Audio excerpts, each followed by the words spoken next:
சுவாமி தரிசனம் பண்ண வேண்டிய நோக்கம் எப்போவுமே சின்ன வயசுலேருந்து திருச்செந்தூர் வர்றது வழக்கம். அப்பா எப்பயும் கூப்பிட்டு வருவாங்க. நிகழ்ச்சிக்குள்ளே போகிறதுக்கு முன்னாடி சரியாக 4 நாளைக்கு முன்னாடி வந்து கும்பிட்டுட்டு போனேன். நான் 10ஆம் வகுப்பில் நம்ம ஊர்லேருந்து பாத யாத்திரையெல்லாம் வந்திருக்கோம். இப்போயும் அது மாதிரி வர்றதுக்கான நேரத்துக்காக காத்திருக்கோம்.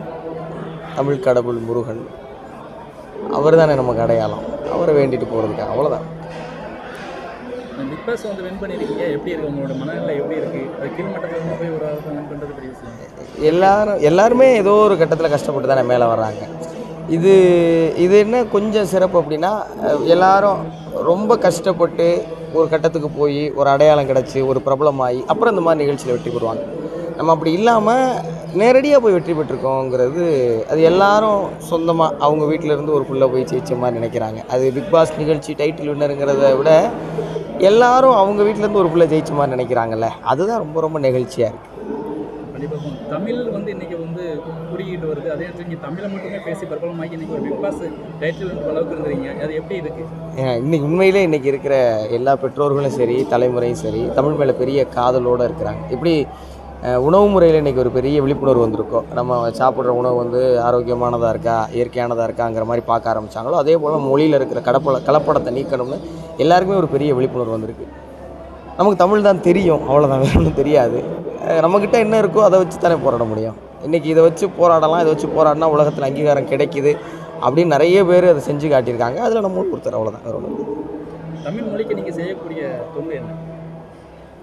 தமிழ் மொழிக்கு நம்மளாம் தொண்டு செய்ய முடியாது. மொழி நம்ம எல்லாரையும் வாழ வைக்கணும். நம்ம வாழ்ந்தால் மட்டும் போதும், வேறு ஒன்றும் செய்ய வேணாம். உங்களோட அடுத்த கட்ட பயணம் திட்டம்? ஆனால் ஊடகவியலாளனா பேச்சாளனா பயணிச்சுக்கிட்டு இருக்கோம். அதே தான் என்டர்டெய்னர், ஊடகவியலாளன். அது எந்த ஊடகமாக இருந்தாலும் சரி, அது தொலைக்காட்சியோ சமூக ஊடகமோ திரையோ, எதில் வாய்ப்பு கிடைக்குதோ அதில் நம்மளுடைய சிறப்பாக என்ன செய்ய முடியுமோ நம்மளுடைய உழைப்பை கொடுத்து மேலே மேலே வரணுங்கிறது முயற்சி. பார்ப்போம், எல்லாம் அவர் கையில் தான் இருக்குது, நம்ம கையில் என்ன இருக்குது. நடிகர் அர்ணவ் 2 வருஷம் நீங்கள் வந்து பேட்டி எடுக்கீங்க, ஒரு புறக்கணிச்சாரு.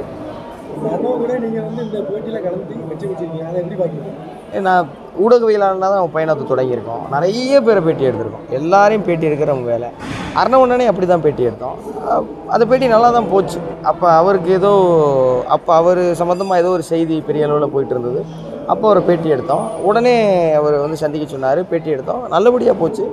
அப்படி தானே எல்லாருமே அப்படி தானே. இப்போ அதில் வேறு உள்ளே வந்தவங்க வேறு ஏதாவது வாய்ப்பு கிடச்சிருந்தா மற்ற எல்லாருமே பேட்டி எடுத்திருப்போம். உள்ளே வந்த 24 பேரில் ஒரு 4 பேர் நம்மளை மாதிரி அதிக பிரபலம் இல்லாதவங்களே தவிர நிறைய பேர் பிரபலமானவங்க தான். அவங்க எல்லாரையுமே பேட்டி எடுக்கிற வாய்ப்பு கிடச்சிருந்தா எல்லாரையும் எடுத்துருப்போம். இப்போ வாய்ப்பு கிடைச்சாலும் எடுக்கணுங்கிறது தான் நம்மளுடைய வேலையை தானே. அப்போ அதில் என்ன, அது ஒன்றும் பெரிய அவரோட அந்த சீசனில் நீங்கள் வந்து இருந்து பயணிச்சு வெற்றி பெற்றிருக்கீங்க, அதை எப்படி பார்க்குறீங்க? ஆனால் ரொம்ப மகிழ்ச்சியாக இருக்குண்ணே, ரொம்ப மகிழ்ச்சியாக இருக்குது.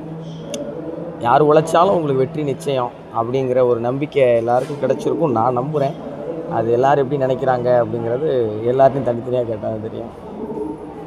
சினிமாவுக்கு போகக்கூடிய வாய்ப்புகள் வந்தால் முயற்சி பண்ணணும். கலைத்துறைன்னு வந்துருச்சுன்னா அதுதான் சொன்னேன்ல, அது சமூக ஊடகமாக இருந்தாலும் சரி, அது செய்தி ஊடகமாக இருந்தாலும் சரி, தொலைக்காட்சியாக இருந்தாலும் சரி, அது திரைத்துறையாக இருந்தாலும் சரி, எல்லாமே ஊடகம் தான். எதில் நல்ல வாய்ப்பு கிடைக்குதோ, எதில் சரியான வாய்ப்பு கிடைக்குதோ அதை பயன்படுத்தி அதில் எப்படி கொஞ்சம் கொஞ்சமாக மேலே வர்றதுக்கான முயற்சிகளை செய்ய வேண்டியதுதான்.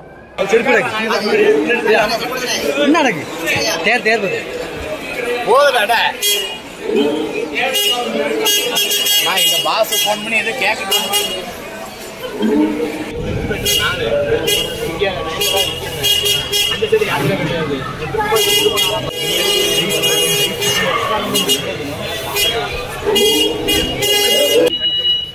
சரி சரி ரைட்டு. நீ வாங்க முடியாங்க சரி, எங்கேயாவது எடுக்கலாம்.